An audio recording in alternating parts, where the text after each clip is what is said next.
слайд түрінде деп демделеп слайд түрінде береріз тұра көрдік. Айткені бардыңыздарга баягы көрдүк, жалпы бардыңыз көп болғаны урукча. Алдагы азамат тет камера мындай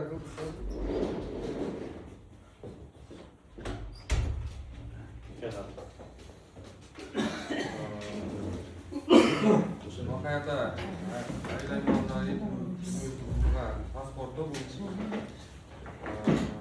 баягы билесиздер 24 жылдары АТФ аймактык территориалдык бириктирүү боюнча жаңыланган паспорт булат. Айыл аймак боюнча жалпы маалымат жалпы территорияда 14.401.13 аял болуп эсептелет. Ал эми жалпы территория эми айыл аймактардын бириктүү саны 3. Биздин айылдар ушул Миңбулак, Маматбек жана Макаята болуп bizde ушул айылдар жайгашкан. Ал эми түкүмдөрдүн саны 2239. Анын ичинде бизде социалдык мекемелер боюнча орто мектептердин саны 5, анын ичинде окуучулардын саны 2893, мугалимдердин саны 201, бала бакчалар саны 5.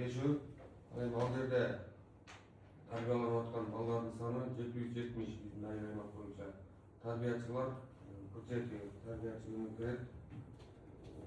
Саламаттык сактоодо бизде оорукана 1, поликлиникалар 1, үй-бүлөлүк дарыгерлер тобу 2, ФАП 2, дарыканалар 8, персоналдар 316, алардын ичинен врачтары 29, алардын ичинен медайымдар 76, санитарлар 211, саламаттык сактоо жана ооруканалар бирдик-бирөө жалпы билесиздер. Бул саламаттык сактоо боюнча өзүңүздөр билесиздер, бул бизде эмес, Кыргызстан боюнча кичине көйгөйлүү маселе болуп атат, врачтардын маселеси болуп атат. Бизге да жогорку жактан да тапшырмалар коюлган, ушул врачтарга тобун куруп, ушул врачтарды башка жактан тартуу боюнча иштерди жүргүзүү боюнча. Биз эми аларга тартууткерлиги боюнча иштерди жүргүзгөндө биз алар турак жай менен камчылык экен, тилекке каршы бизде турак жай жок, өзүбүзгө тийиштүү турак жай. Бирок өткөндө бир врач келгенде ошол врачыбызга барып үйүн квартира таап берип, мындай больницага жаткызган. Эми жана таза суу маселелерин карап шарт түзгөнгө аракет кылдык. Баягы тилекке каршы ушул жакта биздин айыл аймакта баягы шарттын жоктугуна байланыштуу дагы келбей аткан бир себеби да ошол болуп атат. Биз буларга шарт түзүш үчүн ушул жакын пландарга коюшубуз керек болуп атат. Буларга бир муниципалдык жер тауып, служебный атайын врачтарга деп туруп бир үй салуу боюнча. Аны дагы биздин район жетекчилиги менен сүйлөшүүлөр болгон. Алар да ушул жер табууда иштерди жүргүзүп атат район тараптан дагы. Ал эми биздин жолдорубуз боюнча эски жолдордун жалпы саны биздин айыл аймакта 64 километр, анын ичиндеги асфальтталган 8,5 километр, таш төшөлгөнү 51, 500 метр, 51 километр, 500 метр. Топурак төшөлгөнү 4, эл аралык жолдор 3 километр, анын ичинде асфальтталган жолдор 3 километр, таш төшөлгөн жок, эл аралык жолдордо республикалык мааниде жолдор, анын ичинде асфальтталган 9 километр жалпы жолдор. Бул жерде да таш төшөлгөндөр жок. Суу ресурстары боюнча, ирригация боюнча жалпы суу түтүктөрү, алардын ичинен иштеп жаткан суу түтүктөрү узундугу 36 километр. Суу түтүктөрүн колдонуучулар 80% түзөт, калктын 80%-ын азыркы учурда айыл аймагыбызда 80% түзүшөт да. Кышма кудуктардан колдонуучулар жалпы 20% түзөт. Бул кышма Макаята айылында Маматбекте жок, бул биздин Миңбулак айылыбызда калктын 20% кышма кудуктан ишет да. өзөндөн аккан суулардын колдонуучулар жок. Ал эми алардын ичинен иштебеген суу түтүктөрү жалпы 108 километр түзөт. Ал эми жогорку органдардан келип түшкөн корреспонденциялык жана жарандардын кайрылуулары менен иштөө абалы бул биздин президентибиз президенттин администрациясынан 72 каттар берген. Ал эми министрлер кабинетинен 36, министрлер ведомстволордон 189 кайрылуулар келип түшкөн. Бизде каттар, буйруктар. Ал эми Бакаята райондук комитет администрациясынан 1509 бизде кат жана буйруктар аткарууга деп келген. Ал эми жарандарыбыздан 194 кайрылуулар түшкөн. Жана ошондой эле айыл өкмөт башчы катары жеке кабыл алуу 15 регистрациялуу кат алгандар чындыгында адамдар көп да. Ал эми алардын баардыгынан оң чечилген жарандардын аты боюнча 145, берилген түшүндүрмөлөрдүн саны боюнча 64, аткаруудагы арыздар азырынча жок. Жалпы айыл аймак боюнча 409 жарандардан жеке кабыл алуулар кошкондо 409 кайрылуулар келип түшкөн.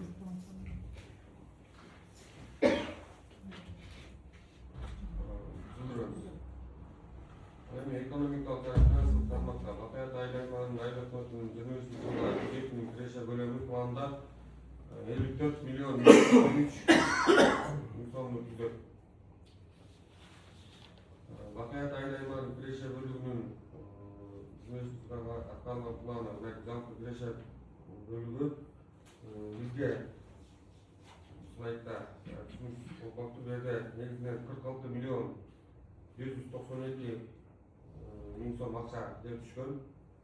Булардын 7 миллион 991 сому трансферттик которуулар болгон бизге мамлекет тарабынан. Жалпы доходубуз бизде 54 миллион 184 миң сомду түзгөн. Бул менен биз сиздерге дагы айтып өтүп берсе, биз ушул дотациянын көлөмү боюнча 13% түзүп келе жатат азыркы учурда. Бирок быйылкы жылга салыштырмалуу 2026-га биз бир жагынан сүйүнүчтүү кезек болуп, бир жагынан өкүнүчтүү себеби дотациядан чыгып кеттик. Биз дотациядан чыгып өзүн-өзү камсыз кылган айыл өкмөттөрдүн катарына түштүк. Бул бизди жакшы жагы биз баягы өзүбүзчө алдыга жылыш бар деген сөзгө экинчисинен баягы кичине жаман жак деп айтпай коет. Бирок ал тышкы бизде мамлекеттен акча каражаттары уравнивающий грант деп бизге которулчу, ал акчалар быйыл келе албайт. Ал акча жок, себеби дотациядан чыккан айыл өкмөттөргө ал акчалар келбейт. Былтыр 4,5 миллион акча ушул жакка келген. Бул жерде баягы чыгарчалардын статьялардын аталыштары бул ушу бюджетке статьялар ушул жерде аталыш турат. Мынакей жалпы беренелер боюнча эмгек акы, соцфонддо көбүндөр, кызматтык кызууларга чыгарчалар, байланыш кызматын көрсөтүү, транспорттук кызмат көрсөтүүлөр, дагы башка кызмат көрсөтүүнү алдын алуу, мел товарлар жана кызмат сатып алуу, тамак-аш азыктарын алуу, мүлктү учурда оңдоого жеткен чыгымы, учурдагы чарба максаты үчүн буюм алуу, кийим мүлкүн жана башка форма сатып алуу, көмүр сатып алуу жана башка отун түрлөрүн алуу, коммуналдык кызматтар, субсидия, халкка социалдык жардам боюнча жөлөк пул, резерв фонд, имараттар жана курулуштар, машиналар жана жабдуулар, башка негизги фонддор. Булар жанында туруп атат. Ушул суммада бизге баягы чыгымдарды кылдык. Сиздер менен сиздер бекиткен боюнча бул жанындагы статьялар болуп атат да. Ал эми жергиликтүү бюджеттин жалпы чыгарча бөлүгүнүн жалпы беренелери боюнча, эмгек акы боюнча сакталган план боюнча 9 миллион 812 миң сомду түзсө, аткарылганы 9 миллион 194 миң сом болду. Соцфонддор төлөмдөр сакталганы 1 миллион 503 миң 500 сом болсо, аткарылышы 1 миллион 458 миң 500 миң сомду түздү. Кызматтык кыдырууга чыгарчалар 500 миң сом болсо, 490 миң сом сатылды. Интернет колдонуу чыгымы 230 миң сомго салса, 167 миң сом которулган. Үй жумай жана кызматтык автоунаага чечкилерди сатып алуу алуу беренелери 704 миң сом, каралса 665 миң сом чыгым кетти. Бул жерде могу жериңиздер асилече туура эмес жазып коюптур жерде. Түшүнүксүз болуп калганда кызматтык кыдырууга деп 500 миң сом деп каралып калды да. Бул жалпысы да бул эме менен кошкон ордун бардыгы. Спортто кошкон. Андан ошо кызматтык чыгашкалар жана спорттук эме кыдыруулар деп коюш керек болду. Азыр биз го түшүнөбүз, берден баягы кээ бирлерге биринчи көрүп аткандарга айлык башы 500 миң сомго кыдырып берипти деген дагы эме чыгат, ошон үчүн ал эми кызматтык автоунаа тетиктерди сатып алуу беренеси 704 миң сом. Бул жерге баягы жалпы муниципалдык ишканадагы техникаларды, электрондук техникаларды, бардык техникаларга жана күйүүчү майларга кеткен акчалык. Ар кандай кызмат көрсөтүүлөр беренесинен 735 миң сом болсо, аткарылышы 19.111 миң сом. Анын ичинде жыл ичинде ишемдиктерди өткөрүү, имараттарды камсыздандырууга кеткен чыгымдар жана ошол эле биздин ардактуу атуу жана грамота ушуларга кеткен чыгымдар болгон. Резерв фонд боюнча 481 миң сом каралса, калктын өз аз камсыз бөлүгүнө ар кандай иш-чараларга жана материалдык каржылоолорго чыгышталды бул резерв фонддо. Айтылып аткан дотациянын деңгээли ушул республикалык бюджеттен берилген расмий түрдө трансферттердин көлөмүндө айыл аймагы боюнча 7 миллион 9 миң сом түшсө, анын ичинде жергиликтүү грант 4 миллион 713 миң сом, максаттуу гранттар 3 миллион 768 миң сом болуп, дотациянын деңгээли айыл аймагында 13% түздү же өткөн жылдын мезгилине салыштырмалуу 13%га азайган. Бул жерде айтылып атканы себеби биз баягы толук кандуу бизде бул жерде дотациядан чыгып кеткен себеби доходдон дагы бөлүп алып, сизге доходдо дагы кошумча кирешелер дагы көбүрөөк түшүп калганына байланыштуу Минфинден, Финанс министрлигине ушул бизди эзектеп туруп, булар өзгө каржыларга бул эки жетип калды деп. Албетте бул менен дотацияда чыгуу боюнча кийинки жылдардагы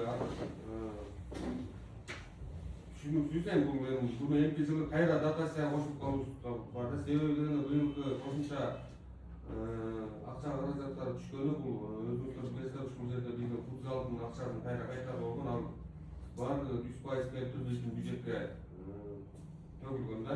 Ошонун себебинен жана да башка лицензиялардан түшкөн акчалар эзебинен биздикин эзектеп туруп, булар доходдору жетет деп туруп бизди дотациядан чыгарып койгон. Эми буну мүмкүн эмки жылдары кайра киргизип калышы да мүмкүн да. Социалдык экономикалык көрсөткүчтөр боюнча мынакей айыл аймагы негизги тармактар болгон айыл чарба тармагында айыл аймагы боюнча 13.1383 200 тонна эт өндүрүлүп, өткөн жылга салыштырмалуу 101,7%, ал эми 4.199.500 тонна сүт өндүрүлүп, өткөн жылга салыштырмалуу 100,4%, 853.600 дана жумурт өндүрүлүп, өткөн жылга салыштырмалуу 100,1%, жүн 80,2 тонна өндүрүлүп аткарылды. Бул жерде сүйүк, эт, айыл бизге баягы агрардык республика биздин айыл аймагыбызда агрардык болгондуктан бул жерде өсүп мугун ээлеп атат. Жылдан жылга артындык менен кошумчалап сүт, эт өндүрүмү алдыга жылып атат. Азык-түлүк коопсуздугун камсыздоо боюнча азык-түлүк коопсуздугун камсыздоо максатында 23 жылдын түшүмү үчүн айыл аймагында жалпы 238 гектар аянтка үрөө себилген. Анын ичинен 134 гектары жер аянтына күздүк буудайлар, ал эми 39 гектарга жаздык буудай, ал эми 63 гектарга жаздык арпа себилген. Бул деген биздин атайын өлкө башчылыгынан, мамлекет тарабынан дагы ушул азык-түлүк коопсуздугуна өтө чоң көңүл бурулат. Себеби дегенде ушул баягы биздеги СУПСтин жерлери рубарга өткөнүн бирден бир себеби дагы ушуну айтсак болот да. Ушул себеби дегенде ушул азык-түлүк коопсуздугун алдын алуу максатында ушул Руарга айыл өкмөт тарабынан Руар өлкөлүк берилип атканы да кооперативдерге берилип атканы да ушул азык-түлүккө алдын алуу боюнча иштерди изделиштер болот. Себеби дегенде баягы мурда айылдын өзү жыйканда 1 гектардан алып алып өздөрүнүн каалаганын тигип берип бизге баягы азык-түлүк коопсуздугуна буудайдан эгиндерин ичип майдап алгандыктан жалпы республика боюнча ушундай жолго барышкан. Ал эми социалдык коргоо тармагы бул жерде өзүңүздөр көрүп тургандай биздин коргоого муктаж болгон жана ошондой эле биздеги Афган согушу бар. Афган согушунун катышуучуларына 10 катышуучуга 4 миң сомдон 40 миң сом берилген. Ваткен окуясынын катышууларына 5 жаранга 5600 сомдон 28 миң сом берилген. Афган-тажик чегарасында кызмат өтөгөн 8 жоокерге ар бирине 5250 сомдон жалпы суммасы 42 миң сом берилген. 7-нчи апрель элдик революциясы күнүнө карата 19 революционерге 2600 сомдон 49400 сом берилген. 26 апрель ЧАЭС катышуучуларынын күнүнө карата 5 катышуучуга 6 миң сомдон жалпы суммасы 30 миң сом берилген. 9 май Улуу жеңиш майрамына карата согуш учурунда тылда кызмат өтөгөн жарандарга жана айыл аксакалдарына 60 миң сомдон сый тамак уюштуруп берилген. Согуштун катышуучуларынын кесилерине 2 апабызга 7500 сомдон 15 миң сом акча берилген. Астык камсыз болгон үй бүлөлөрдүн балдарын жалпы республикалык тестирөөгө даярдоого 79 миң сом берилип, ЖРТга даярдыктар жүргүзүлүп, натыйжасында бакая тайынаймагындагы 5 мектептен ЖРТдан босоголук балга жетпей калган окуучулар болгон жок. Эми бул баягы сиздер менен биргеликтерде белгиленген ушул биздеги баатырларыбыз бар ушул социалдык жардам көрсөтүүлөр жүрүп келет. Бул эми муну мактануу иретинде айтпай болот. Бул башка айыл аймактарга салыштырмалуу бизде көбүрөөк сумма каралып көбүрөөк жардамдар берилип турат да. Ал эми окуучулар тарабынан да бизге ушуну быйылкыга да план коюлат. Булай ошол баягы ЖРТга дайындоо боюнча ошонун натыйжасын берип, баягы аз камсыз үйлөр ЖРТга акчасы жок каралбагандыктан биз ошолорду окутуу иштерин жүргүзүп, жергиликтүү бюджеттен акча каражатын карап бергенбиз. Ошонун жыйынтыгынан бизде баягы эң аз алынган балдардагы жок болуп калган да, баягы ошого өтпөй калган жок болгон. Ал эми аз камсыз болгон үй бүлөлөрдүн турак жайларына камсыздандырууга 30 миң сом бөлүнүп, 100 аз камсыз болгон үй бүлөнүн турак жайлары өрткө каршы камсыздандыруудан өткөн. Ошондой эле мектептерди, бала бакчаларды кошкогондо 240 турак жайды камсыздандыруу керек болсо, 200 турак жай камсыздандырылып, камсыздандыруу 100% аткарылган. Үй өртөнүп кеткен бир жаранга 20 миң сом акчалай жардам берилди. Ошондой эле бир рейс кум түшүрүлүп берилди. Бул баягы Курбская көчөдөгү өзүңүздөр билесиздер, баягы кырсык болуп Курбская Канев көчөсүндө. Ошол жерде ошол жараныбызга ушундай жардамдар берилип, андан тышкары дагы бул эл тарабынан да жардам берилип, баягы жалпы биргеликте жардамдар көрсөтүлүп да, өзүңүздөр баарыңыздар билесиздер. Ал эми 3 декабрь майыптар күнүнө 74 дыңгырчы балага тууралуу бир сөз айтып кетейин да. Урматтуу депутаттар, ушул жерде бир карап кетсеңер, майыптар күнүнөчү 680 сомдон ар бир майып балага бөлүнөт. 680 сомгочу чын-чынында бир тортто келбейт. Ушул жакты бир соцко акча бөлүп атканын бир карап койсоңор, майып балдар деген баягы эч ким башына салбасын, бирок майып балага 680 сомчу бир пачка памперс эле келсечи, анан башка жака мына акчалар бөлүнүп эле жатат да, негизичи тиягында деле биягында. Ушу майыптарга бир жакшылап көңүл буруп койсоңор, 680 сом деген бул уят да, уят. Бир тортто келбейт. Эми 3 тоолук жетим баланын эсебине ар бирине 5 миң сомдон жалпы 15 миң сом отуруп берилген. Жарым жетим балдарга 70 миң сом берилген. Багар көрөрү жок 13 жаранга суммасы 70 миң сомго 630 килограммдан көмүр берилген. Туберкулез менен ооруган 2 жаранга 3 миң сомдон жалпы суммасы 6 миң сом берилген. Ал эми жалпы ооруган бейтаптарга материалдык жардам катары 170 миң сом, 175 миң сом берилген. Бунун ичинде дагы баягы бул жерге кирбей калган биздин айыл өкмөтүнүн резерв фонду бар, өзүңүздөр билиптирген. Ошол фонддон дагы основной суммалар ушундай жардамдар кетет да. Ал эми 21 март Норуз майрамына 30 миң сомго айыл халkına майрамдык иш-чара өткөрүлгөн. Биринчи күн балдарды коргоонун эл аралык күнүнө карата 70 000 сомго балдарга бал муздактар таркатылып, батут оюндары уюштурулуп берилген. 31-август Кыргыз Республикасында эгемендик күнүнө карата боз үй тигилип, 80 000 сомго айыл халкына майрамдык чай жана спорт иш-чаралар өткөрүлгөн. Жаңы жылдык иш-чаранын өткөрүү үчүн 232 000 сом 304 сом бөлүнгөн. Ал эми 30 декабрда 40 аз камсыз болгон үй бүлөлөрдүн балдарына 20 дыңгырчы балдарга спорттук мелдештердин байгелүү ордундарды алып келген мектеп окуучуларына предметтик олимпиадалардын байгелүү ордундары ээ болгон окуучуларга айыл өкмөтүнүн жаңы жылдык иш-чарасы өткөрүлгөн. 23 жылы социалдык контракттын негизинде 20 жаранга 150 000 сомдон берилген.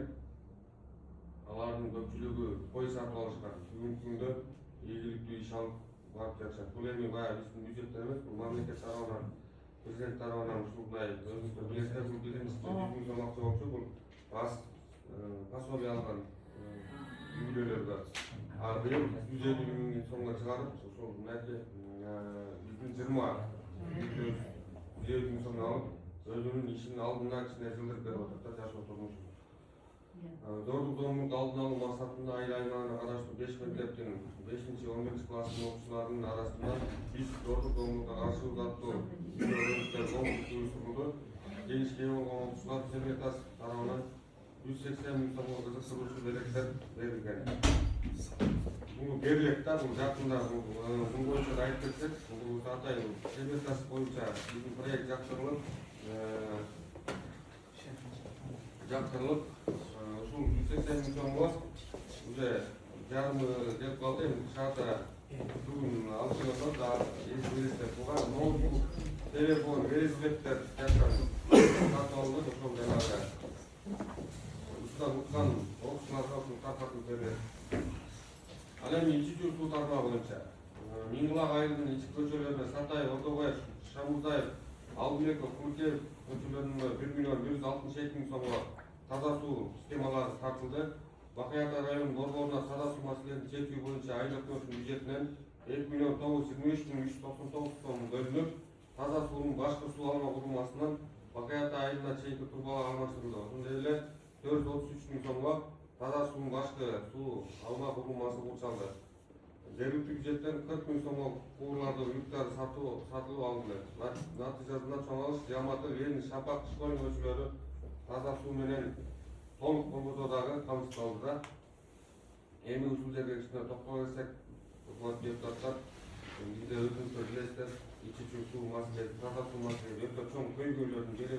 Себеби бизге система суу түтүкчөлөрү 37-жылдары салынып, аябагындай жапырын секилип атабыз. Жакшы. Эми баягы кышында азыр Кудайга шүгүр суу келип, баягы жаз кылып эле суу тартыштыгы кайра жаралат да. Себеби дегенде ушул биздин жарандарыбыз туура эмес пайдалангандыктан суу тартыштыктар жаралып калат да. Буну эми быйыл ушу сиздер менен биргеликтерде ушул баягы чоң маселе, масштабтуу маселе десек болот. Биз үчүн буну Головнойдон ушул жакка чейин сууну алып келүү иштерин жүргүздүк. Ал жерде дагы чоң көйгөйлөр болду. Баягы Кудайга шүгүр ошол жакта сууну толук кандуу айылыбызга чейин, чоң алышка чейин алып келип алдык.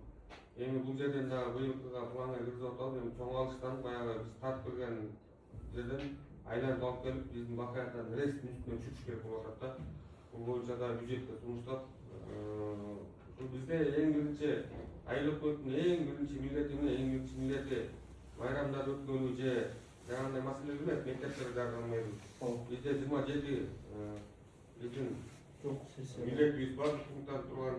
Ошонун эң чоң көйгөй болгон ушул таза суу. Таза сууну чечмейинче биз башка нерсени кылбай койсок дагы жарашат да. Анан Кудай буйрса эми мынакей Миңбулак айылында дагы ушул Миңбулак айылында суу тартыштыгы жок десек дагы болот. Себеби дегенде ал жерде сууну коромду кылбайт, ал жак биздикке салыштырмалуу. Себеби алардын өздөрүндө жердин астынан дагы суу чыгарып койгон, биздин таза суу линиясы да кеткен да. Ал эми быйыл ошол таза суу линиясы тартылбаган көчөлөргө суу тартылды. Эми ар жакта быйылкыга Кудай буйрса 3 көчө калды. 3 көчөнү сууну тартып алсак, биз Миңбулак айылын толук тазалоо менен камсыздаган болобуз да. Ал эми Бакаятада дагы жана айтып кеткендей, буну дагы сууну өзүбүз автомат менен жылдырып берсек, бул да иштерди алып бара беребиз. Эми бу жерде толук кандуу суу алып барганга биздин мүмкүнчүлүгүбүз жетпейт, кудуретибиз да жетпейт да. Эми бул боюнча дагы мынакей ушул биз айлыктын башына киргенче дагы иштер башталган экен. Ошолор дагы улам мамлекеттик таза сууга кирген планына. Ал жерде да мына ушул жерде биздин айылыбыздын тургундары да Гүлдү экебиз, Нурзан акелер да ыраазычылык. Ушул кишилер дагы ошол жерден сүйлөшүүлөр жүргүзүп, анткени бизге караганда ал кишилер сөздү жакыныраак экен. Ошондуктан бул кишилерге аракет кылып отуруп, мынакей буюрда бул азыр проектирование иштерине киришип атат. Проект түзүлсө эле калган жумуштары башталат. Эң биринчи маселе проект да. Проектти түзгөн оңой эле, азыркы учурда проект түзгөн курулуш кургандан да кыйын болуп калган учур азырчы. Себеби дегенде талаптагыдай документтерди кылыш өтө кыйын болуп калды. Жалпы жонунан ушу ичүүчү суу маселеси ушундай. Бизде бул көйгөйдөн чыгып 100%га дегенден алыспыз. Буну жылда бир караштан болсо да жылда алдыгыбызды сууну жакшыртып турушубуз керек. Мынакей бул жерде таза суудай болот. Ал эми энергетика тармагы боюнча да мына Миңбулак айылынын Талас көчөсүнө 800 метрге сип кабель тартылат. Кудай буюрса анын сип кабелдери турап атат. Кабелдер сатылып алынган. Буюрса ал жерде бир карагай сип кабелди кармай турган темирлер керек экен. Аны дагы тендерди көргөнбүз. Ал уже бүгүн ачылып, утуучулар аныкталып атат да. Буюрса ошол жерде бизде Миңбулактагы баягы 3 жыл, 4 жыл мурунку тургузулуп калган столбага ушул зымдарды тартуу иштери жүрөт. Андан тышкары Миңбулак айылынын Турсуналиев, Аман, Талас жана Турунтаев көчөлөрүнө электр столбаларын орнотууга 979.979 сомго столбалар жана электр чогулуулары, ошондой эле 235.000 сомго жарыктандыруучу лампалар сатылып алынып орнотулду. Бирок лампалар азыр орнотулуп эле жарыктандырылмак. Булар дагы ошо тендерде жана сип кабелдерин кошо керек. Анан ал эми Ордобаев, Шамурзаев көчөлөрүндөгү ТПга 33.830 сомго материалдар сатылып алынды. Бакаята айылынын Исабеков көчөсүнүн 425.412 сомго электр столбалары сатылып алынып, орнотулуп калды. Өзүңүздөр дагы боюнча маалымат бар силерде. Оруску көчөсүндө Карагай зымдар 528.000 сомго орнотулду. Акмолдо Турар көчөлөрүнө 822.000 сомго столба электр чогулуулары сатып алуу жана орнотуу үчүн тендерге берилди. Бул дагы жакын күндөрү биз буну жыл этегинде муниципалдык ишканага которгонбуз. Ал муниципалдык ишкана өзүнчө тендерге берип, бул дагы утуучулары аныкталат жакын арада Кудай буюрса.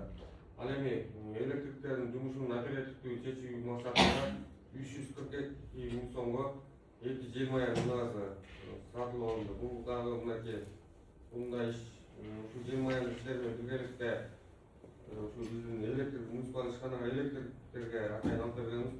Бул баягы убагында жумушаттарга дагы аябай жеңилдиктер болду. Эми буюрса ушундай дагы электрондук эмелерди дагы алышыбыз керек болуп атат да. Себеби дегенде бизде дагы башка кызматтар бар. Буну дагы караштырып көрүшүбүз керек. Ал эми жол тармагы боюнча быйыл Кудай буюрса мынакей Бакаята айылында жол салуу боюнча жылдагыга салыштырмалуу көбүрөөк асфальттар басылып, жолдор оңдолду да. Атай кетсек, Бакаята айылында жолдорду асфальттоо боюнча Отунбай көчөсүнө 1.377.804 сомго кум шагындар төгүлүп тегизделди.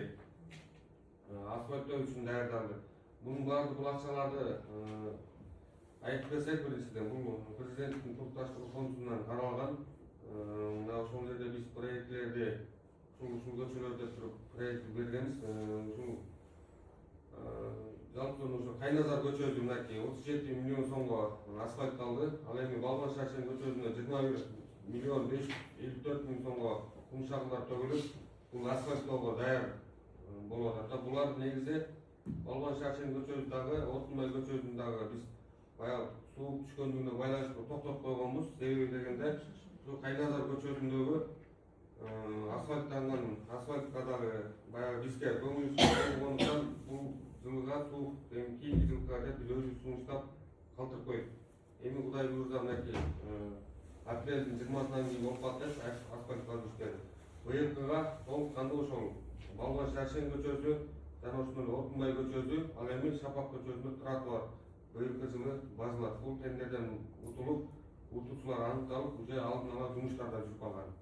Ал эми биздин өзүбүздүн жергиликтүү бюджеттин күчү менен бул Сталбек, Бобек, Каныбек кайрылыштарына жалпы 10 миллион 200 сомго асфальтталды. Бул жерде 1 километрден 10 метрдей 1 километрден ашыгыраак жол салдык. Бул өзүбүздүн жергиликтүү бюджеттин эсебинен салынды.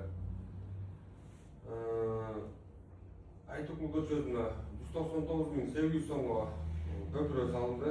Бул көпүрөнү дагы өзүңүздөр билесиздер, баягы аябай кооптуу көпүрө болчу. Баягы жетиликтеги көпүрө ушул жерге эми баягы элге удобный болуш үчүн ушул жерге көпүрө салынган. Себеби эски көпүрөсү эскилиги жетип, жана анын үстүндө дагы ал жерде канал бар, билесиздер. Ошол канал дагы ооз тарабынан жасалган.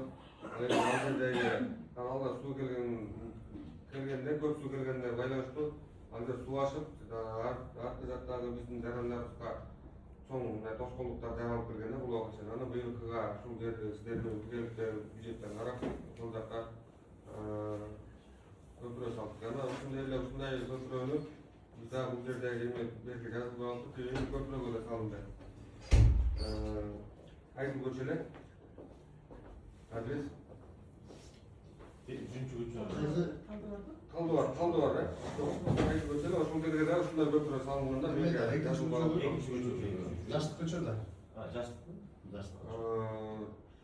Ал эми быйылкы жылкыга Кудай буйрса түркү берүүчү грант, стим грант деп коебуз. Ошого Маматбек айылындагы Шералуу Бекен көчөсүнө 1 чакырымга асфальт төшөө боюнча дем берүүчү грантка 9 миллион сомго долбоор даярдаганбыз. Ал долбоор ушу райондук комиссиядан жактырылып, Кудай буйрса бул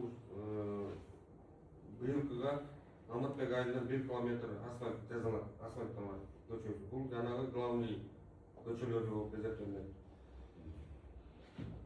Ал эми өзгөчө кырдаалдар жана айлана чөнөөнү коргоо тармагы боюнча кол тийгиз акча бар. Бул атайын мыйзамда көрсөтүлгөн. Ушул кол тийгиз акчабыздан каражаттын эсебинен 68.400 сомго кара коюн өзөнүнө жасалмаган иштери жүргүзүлгөн. Бул жерде ошол кара коюнда бир жерге атайын ушундай мөңгү жасалган, мөңгү боюнча жасалган. Биз бунун жыйынтыгын көрүү үчүн өткөндө да бир барып көргөндө бул жыйынтыктар жанынан мөңгүлөр пайда болуп жатты. Биз буну кылып атканда бизге тапшырма келгенде биз дагы көп көңүлдөнгөн деп ойлойм. Эми мындан кандай мөңгү болмок эле деп туруп, баардык айрөктөр анын ичинде биз дагы ошол мөңгүнү жасадык. Ал эми 206.415 сомго айыл өкмөтүнүн имаратына өрткө каршы баллондор сатып алынган. Миңбулак айылындагы Талас сулусунан Эскилүү тоосуна өтүүчү көпүрө 607.856 сомго оңдоодон өткөрүлүп, таянычтары бекемделди.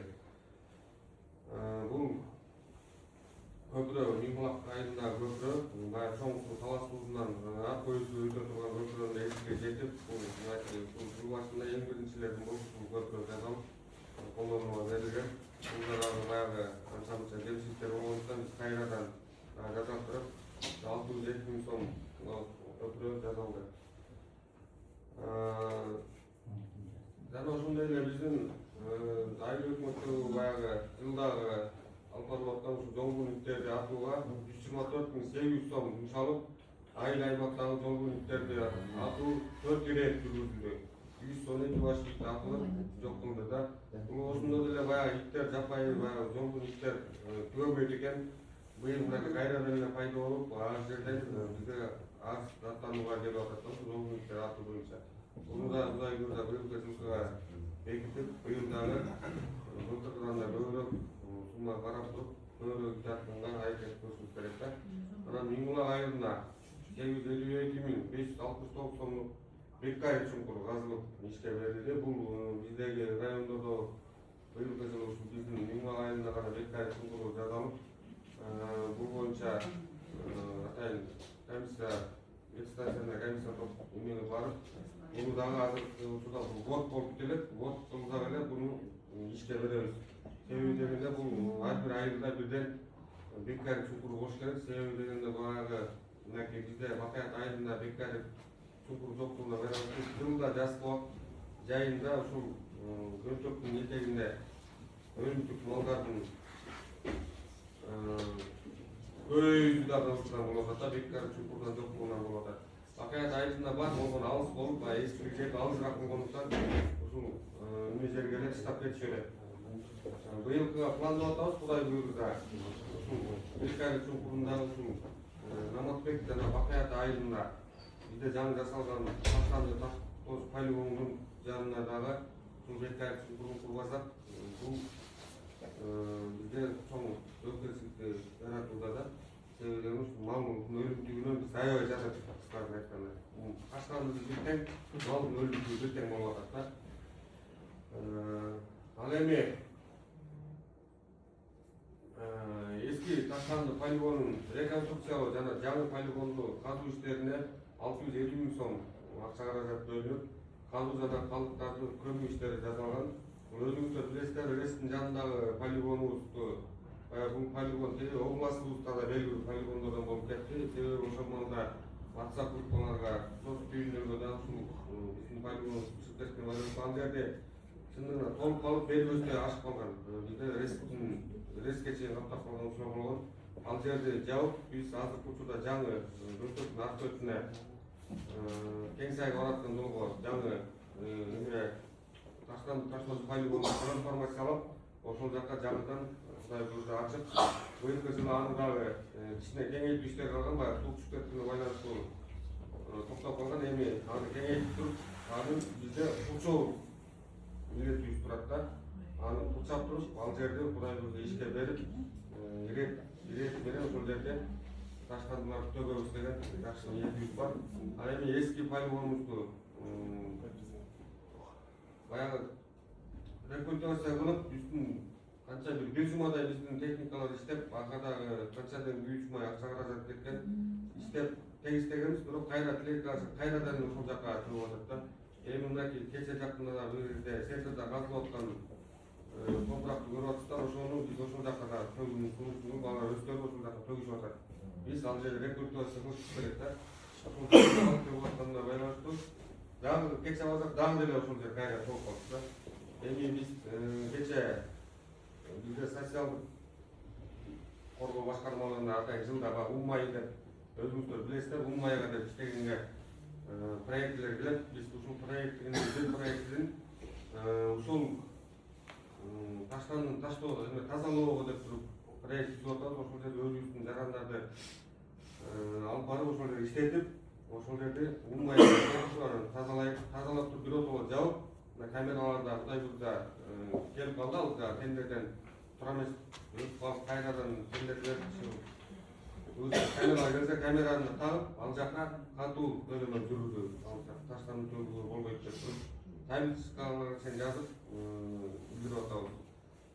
Бизде Бакаят айыл аймагында негизинен баягы эң чоң көйгөйлөрдүн бири ушул таза суу менен таштанды да бизде основной иши.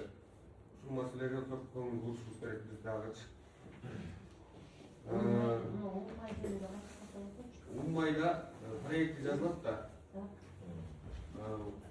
Ал жерге 10 биз проект жазып көлөмүнө жараша 10-20 чактыдай киши бир ай учеткалык тазалайт. Кийин по-моему 6 кап ун канча литр май эстеп чыгат, ошону алышат. Место зарплаты ошол жакта болот.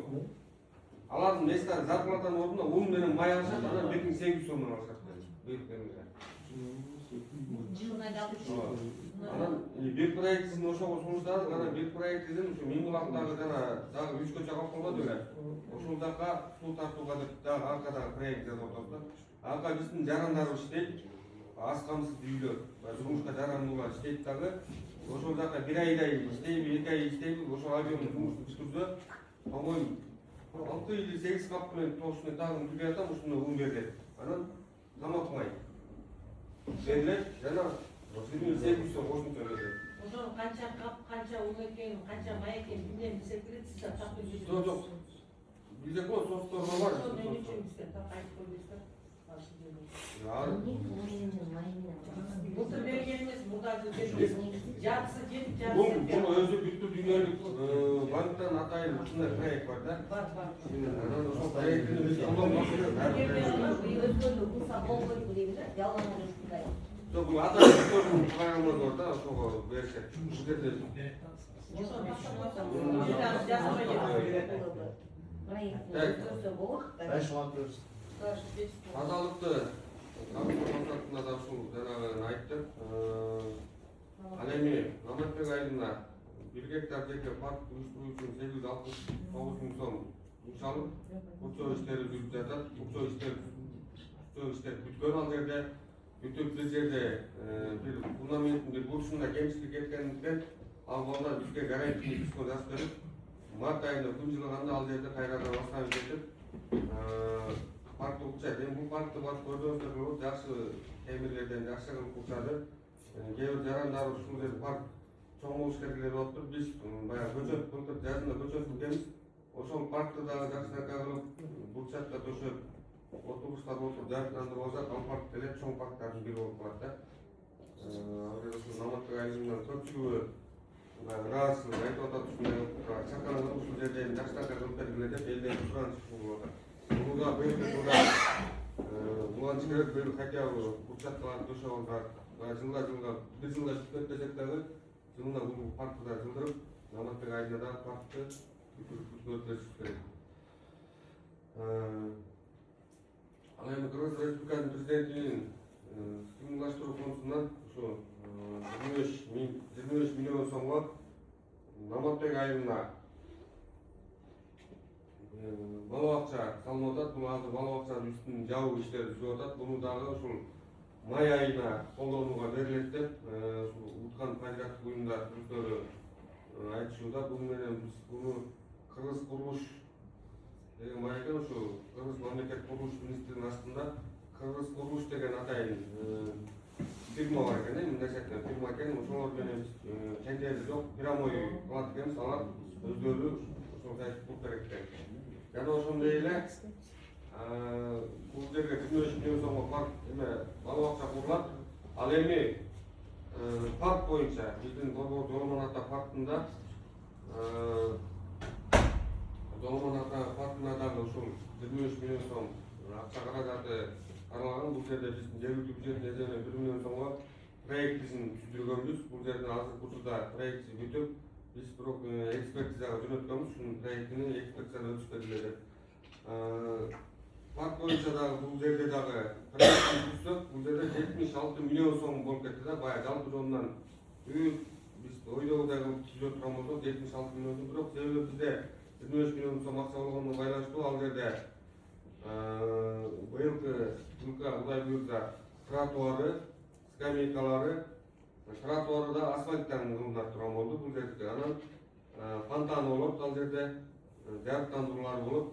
Анан ушу балдардын ичине турник, темир-терсектерди кыла турган Кудай буйрса иштер башталды. Эртең күтүү күнү станцияларын коюп жумуш жүрүү алдында турат да буйрса. Анан биз ушуга байланыштуу дагы паркыбызды бүтүп алсак, ал жака ал паркыбызга айыл өкмөтүбүздүн гана эмес, жалпы райондун эли дагы келүүбү күтүлүүдө да. Себеби дегенде ушул парк жасалып оңдолуп калса, ошол жака паркка эже алуу үчүн келет. Биз ушуну өткөндө дагы депутаттар менен кеңешчилер менен бизге барганда да пландадык. Жанагы номер 1 мектептин заборун ар бирсине жылдырып, план болуп атат да бул. Ар бирсине жылдырып, жакшынакай забор кылып берип аларга. Ошо мектеп жак бетте станция кырсакты деп дагы пландап атат. Себеби дегенде эми ал жака бүт машиналардын баары бул жак менен барбайт. Алыс болуп калса, ар жак менен барышат да, жакын деп. Ошол жак эми чоң баягы жолдун тосуп калуу дагы түзүлүүдө жолдордун машиналары. Ошон үчүн ал жерде стоянканы кенен кылыш үчүн быйылкы бюджетке дагы ошону сунуштарды кылып атабыз силерге. Быйыл ал парк дагы бүтүп калса, биз ойлойбуз бизден көптөн күткөн жумуштардын бири деп. Жана ошондой эле ушул түркүлөр эме Топташтыруу фондунан президенттен ушул жолдор салынып атат. Быйылкы дагы жолдордун проектин түздүк. Бул Балбаш Шаршен, Отунбай, Шапак көчөлөрүнөн тышкары калган Туркская көчөнүкүн бул жердеги Кеңеш көчөсүнө коюштук. Ошол көчөнү ал эми чоң алыштагы тротуарды жана ошондой наркы көчөнү Айткул көчөсүнүн проектин бүтүштү. Алардын проектин бүтүп ал жакка дагы губернаторубуз өзү дагы ушул эмгилеп өзү ал жакты да быйылкы жылга киргизгенге аракет кылып атабыз.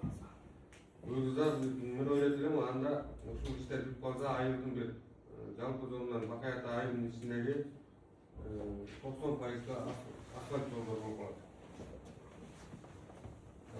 Бул өзгөчө кырдаалдардан айлана чөйрөнү коргоо тармагы Бакай Ата айыл аймагында жайыт жерлерди сактоо, жакшыртуу, өнүктүрүү жана алардын тиимдүүлүгүн жогорулатуу максатында Кыргыз Республикасынын суу ресурстары жана айыл чарба өнөр жай министрлиги тарабынан 684 килограмм жапайы чөптөр берилген. Бул айыл чарба министрлигинен Эспарчек, Кастрес, Райграш, Житнияк деген бирөөндө бекер берилип, бул 23 жылдын ноябрь айында К2 Тагар участоосуна жана Миңбулак айылына караштуу жайыттарга жалпыдан 38 гектарга жерге себилди. Бул эми баягы айыл чарба министринин атайын жылда ушундай эмелер берилип турат бизге, жардамдар, бирөөндөр. Биз буларды ушу жайытта бизде муниципал ишкана менен биргеликте ушул жерге жайыттарыбызга себип турабыз.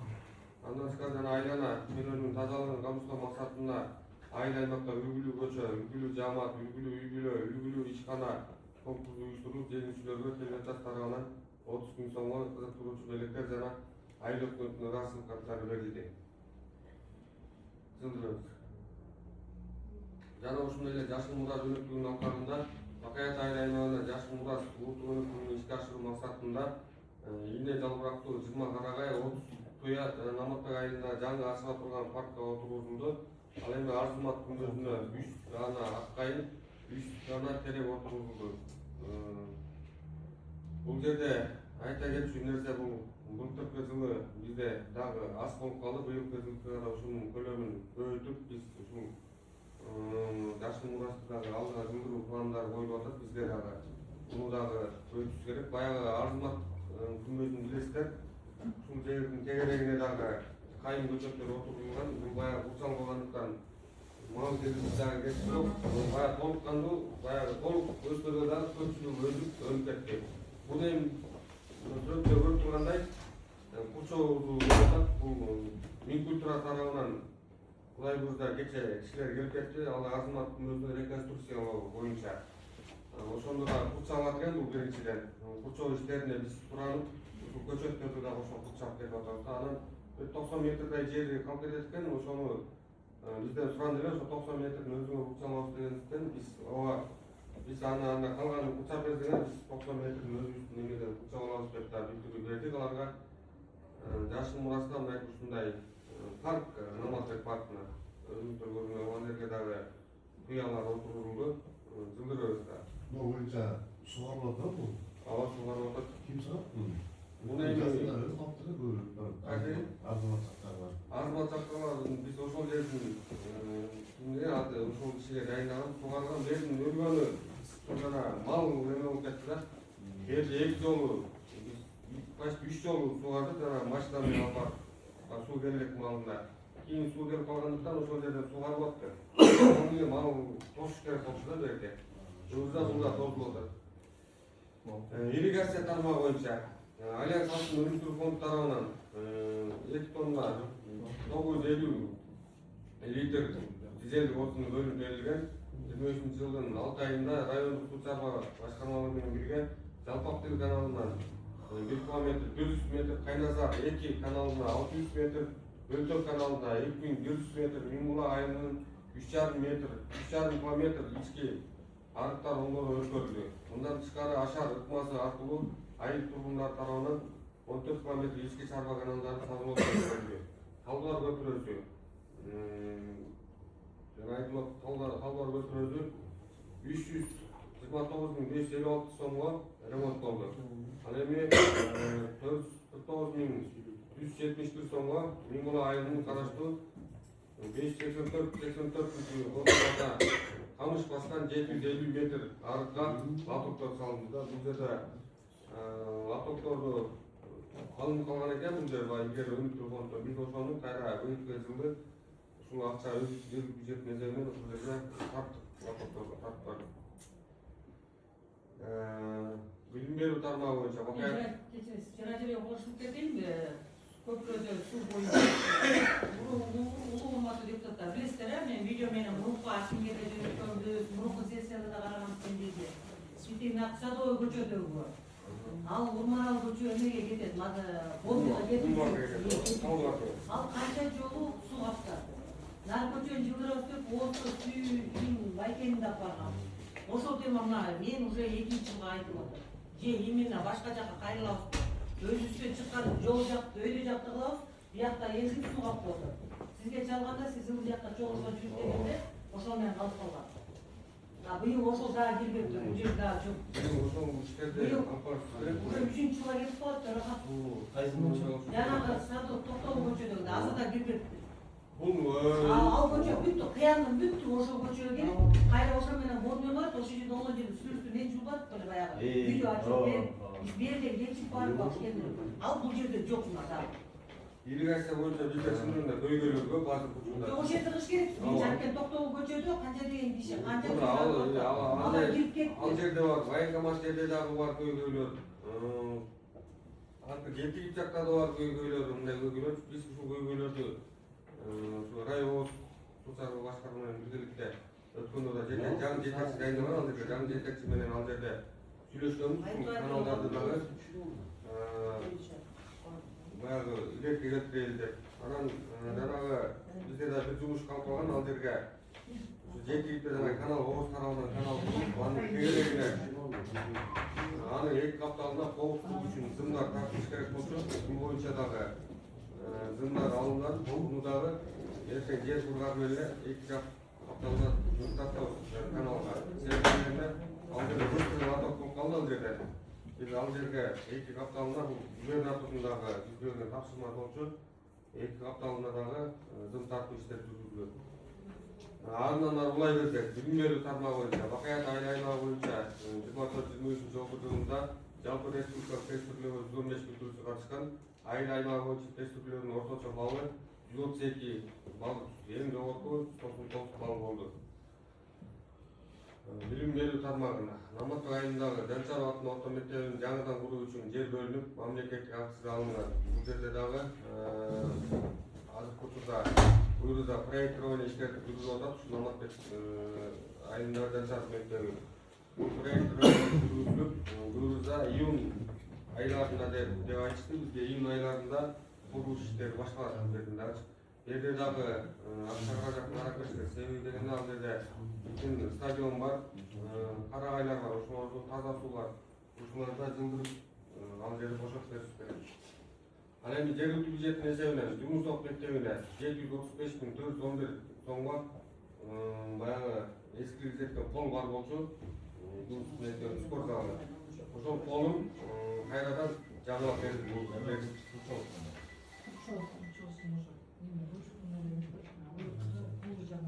Колу жанагы бул неге алдан участке бул жол былтыр кезден бюджеттен аткарылган. Бул жерге промет жасалган да. 735.000 сомду расмеже. 735.000 сом деген бул учор эмес, бул кол. Республикалык бюджеттин эсебинен Бердикову Нарыкбай аттуу орто мектебин куруу иштери уланып, мектептин 2-чи кабатын дубалы турулуп, сейсмопоездар куруу үчүн арматуралар токулган. Жана ошондой эле дагы жакын арада уже үстүн жабуу иштери жүрүп, буну дагы 31 июлга тапшырабыз дешип атат. Буну дагы берге дагы маселе бар бул жерде дагы. Берге дагы акча карап беришет. Себебинде биз баягы жанынан спорт аянтчасы үчүн участок сатып алабыз деп акча төлөбөс керек. Андан кийин кайра биз участок сатып албай, себеби дегенде 2 жактын тең документтер туура болбой калып, биз аны сатып алуудан баш тартып, ал акчаны ошол эле айылдын спорт залына ремонттоого деп туруп жумшаганбыз. Ал ремонт спорт залы ремонттолуп, пайдаланууга бергенде аны киргизип кетсеңер.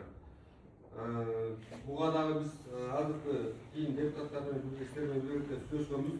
Арт жагында баягы эски орустардын мүзөсү бар эмес беле? Ошонун жарымы баягы бош да. Ошол жерде мектепте ыйгарабыз деп аларга да сөз бергенбиз. Ошол мектепте спорт залын площадка кылып берип, ал жерге темир-тешектерин орнотуп, оюн балдар ойнош үчүн анан ортодогу канал бар, каналга чоң көпүрө жасап бериш керек. Буну быйылга сөз чыгбасак, бул дагы чоң көйгөйлөрү керек. Мектепке чейинки билим берүү мекемелери мынакей. Ал эми балдар бакчасында 700 жана айтып кеткенбиз, бүгүн жөнүндө кайра айтыштын эле кереги жок бу жерде. Балдар тарбиялануу боюнча мээрдин балдар бакчасына 3 миллион 458 миң 516 сомго эмгек грантка өткөзүлүп, бул 3 миллион 458 миң сом деген бул биздин өзүк салым болуп эсептелет. Бул жалпы жонунан 7 миллион 900 сомго биздин ошол мээрдин балдар бакчасынын 3 корпусу кайрадан капиталдык ремонттон өткөзүлдү.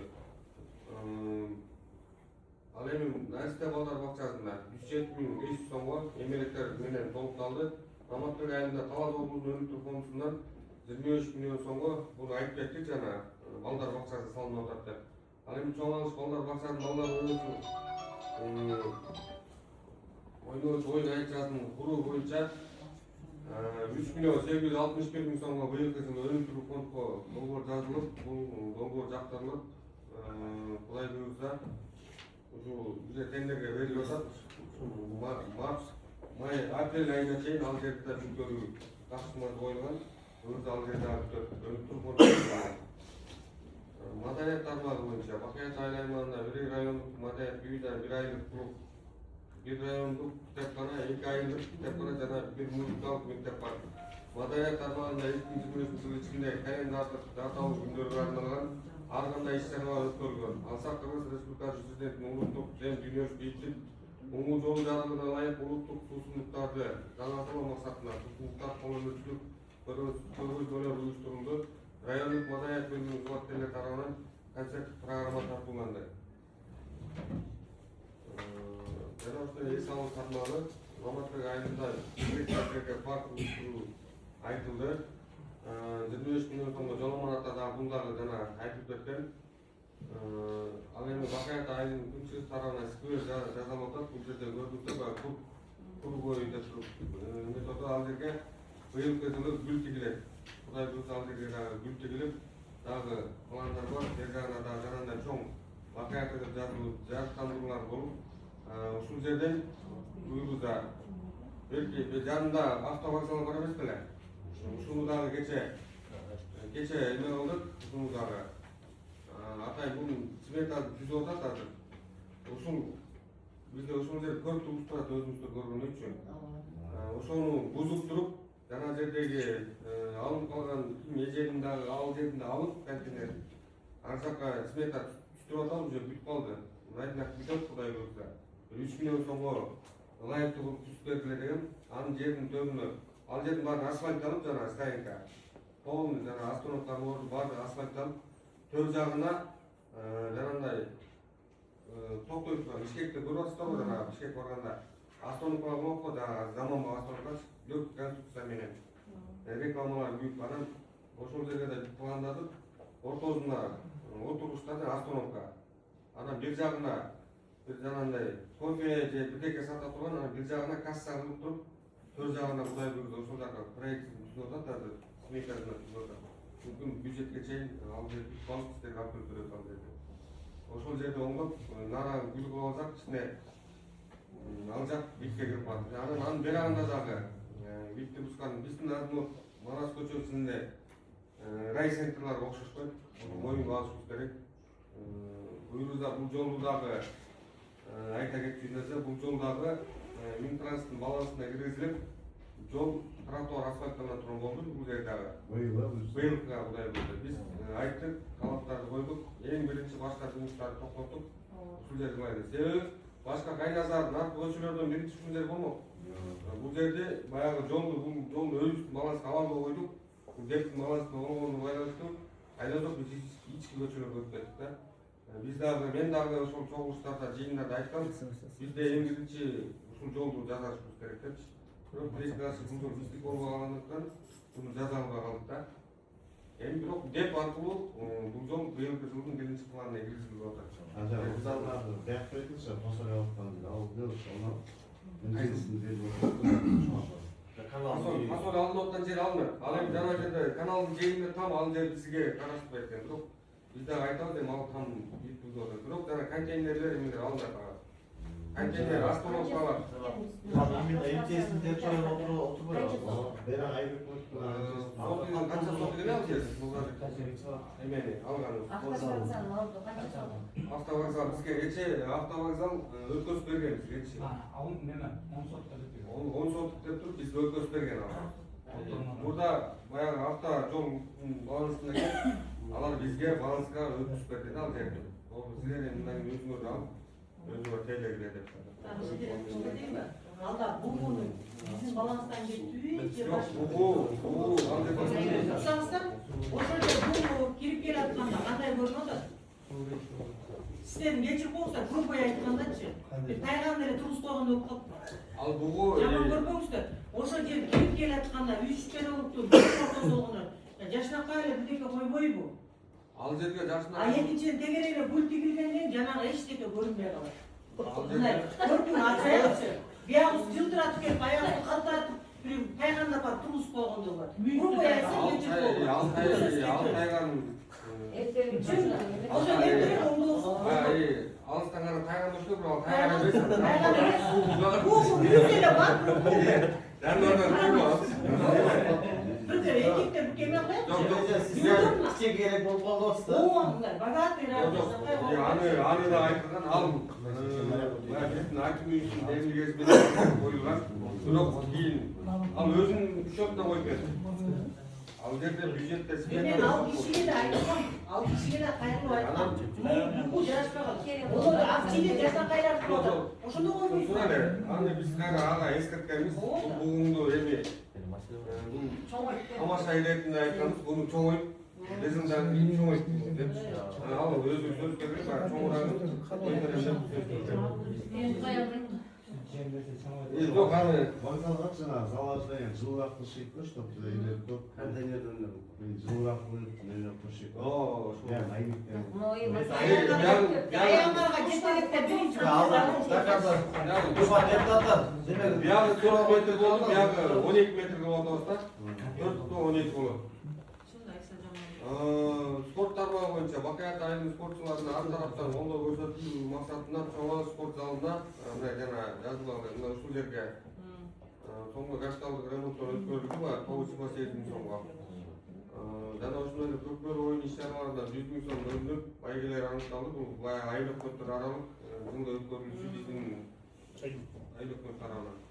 Бергер айта кетчү нерсе, бул боюнча дагы биздин айыл өкмөт кыздыр боюнча чемпион болду да. Ал эми жалпы спорт оюндарында жана командировка чыгымдарына 300 миң сом акча каралып, ал акчанын баардыгы оротулду. Мал чарбага уландар боюнча ветеринария боюнча экен. Бул боюнча дагы иштер алып барылган.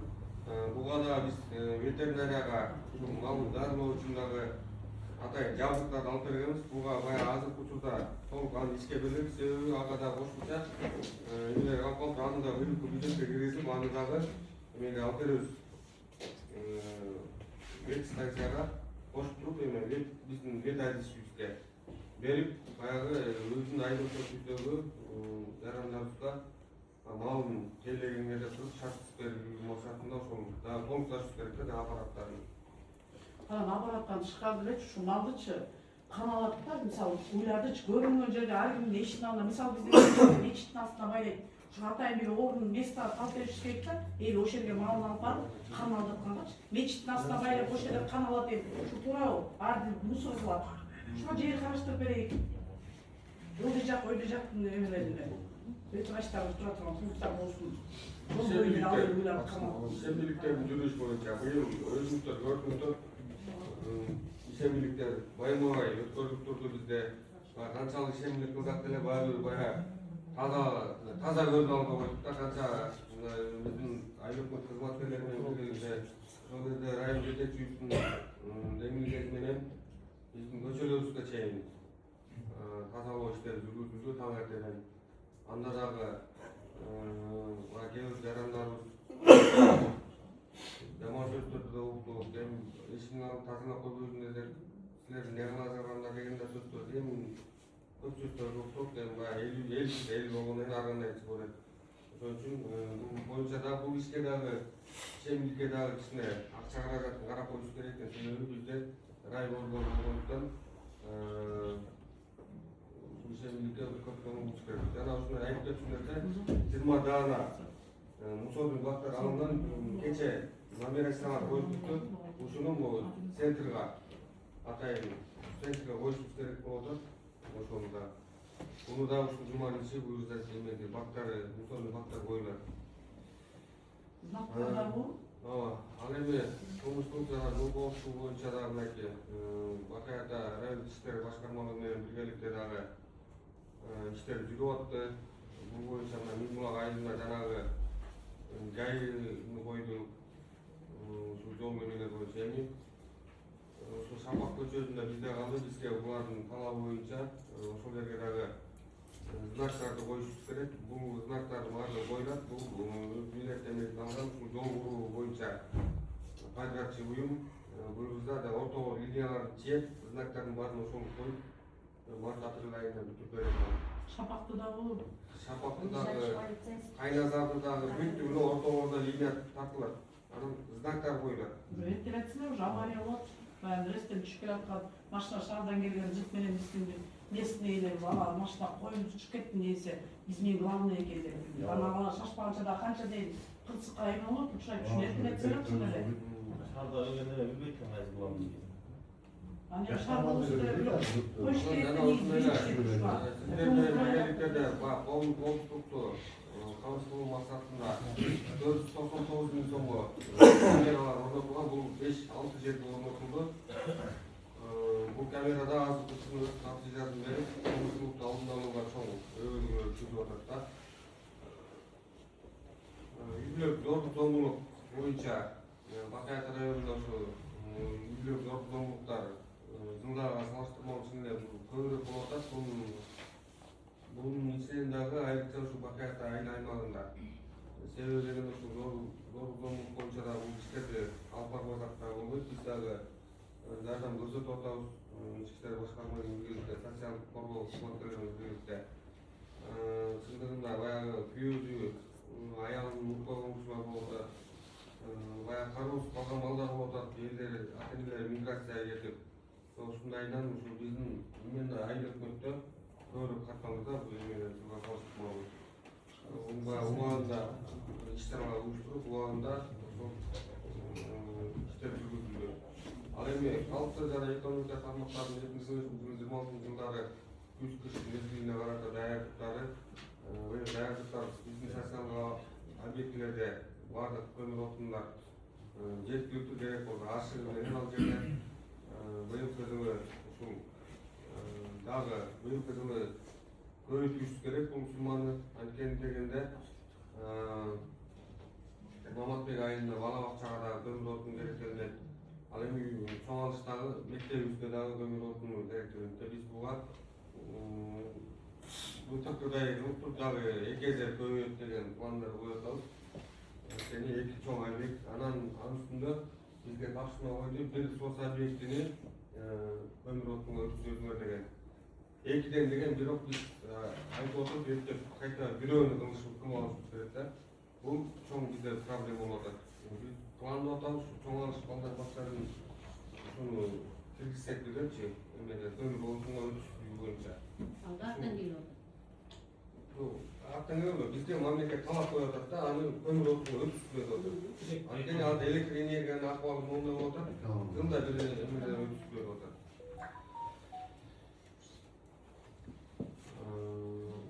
Жана ушундай эле иш пландар боюнча дагы силерге таныштырып кетейин. Мына Бакаята, Наматбек, Миңбулак айылдарын бул иш план толук эмес. Кошумча толуктоо менен болот да. Биздин сиздердин сунушуңуздар менен да бул жерде иш пландарга кошулуш керек да. Бакаята, Наматбек, Миңбулак айылдарынын жаңы көчөлөрдө таза суу киргизүү жана таза суунун эски скважиналарын реконструкциялоо. Бул жерде ошол скважиналардан өзүңүздөр билесиздер, Шапак көчөдөгү стадиондун жанында скважиналар эмес беле. Өткөндө ата специалисттер алып келдик. Суммасын чыгарып бердилер, канча сомго ушул жерди тазалайсыңар десек, 1 миллион сомдун тегерегинде айтышты. Биз ал жерди тазалап алсак, биз Шапак көчөсүндөгү суу тартыштыгын, андан тышкары туштагы Кайназар көчөлөрүнө суу ошол суу скважина менен берип калат элек да. Себеби ошол туштагы билесиздер, центральный жерлерде быйыл суу аябай көйгөй болду.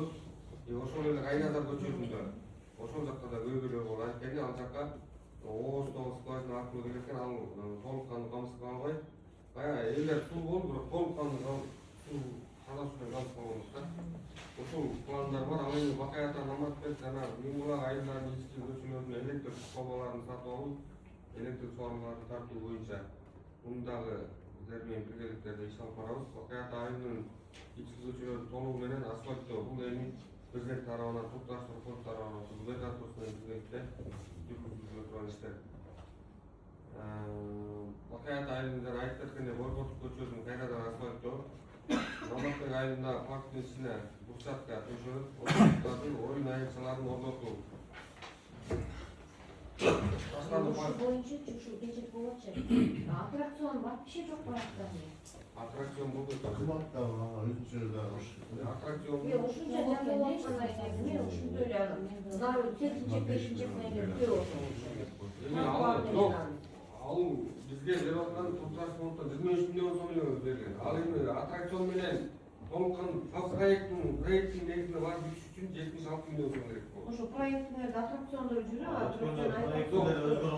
Ошол проектиде, ал проектиде өзгөргөнү, проектиге биздин акча жок да. Биздин акча болгон 23 миллион сом элек. Получается, мындай 4 жагынан кирген асфальт, анан кийин эле освещение. Иштеме жок. Баягы проекттер жүрөдү. Ошол 25 миллион сомдук проект эмеспи? Ал 76 миллион сом. Аны эмне көрүп болсо Ошол заты менен анда 25 миллион Kartı biz oyunsa sizler bende sizler oyun var da onun oyunu kılayınca proyekti düştü işte. Biz hem o zaman paradan gerçekledik. Havuz keskinmişler bu adamda. Al proyekt korktan bütünce 76 milyon son gerekli. Transfer aldık mı? жылда келерсиз го? Жылда айтылмас, жылда митинг А, ошо эми түшүндүрбөйт мында.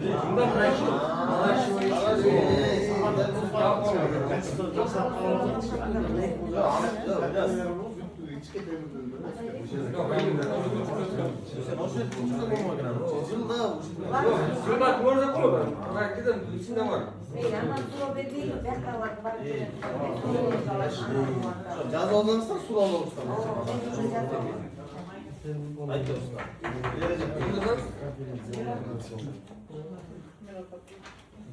Дагы ошо иш план быйылкы жылкыга Бакаята айылындагы автобекетти реконструкциялоо жана айтып кеттик.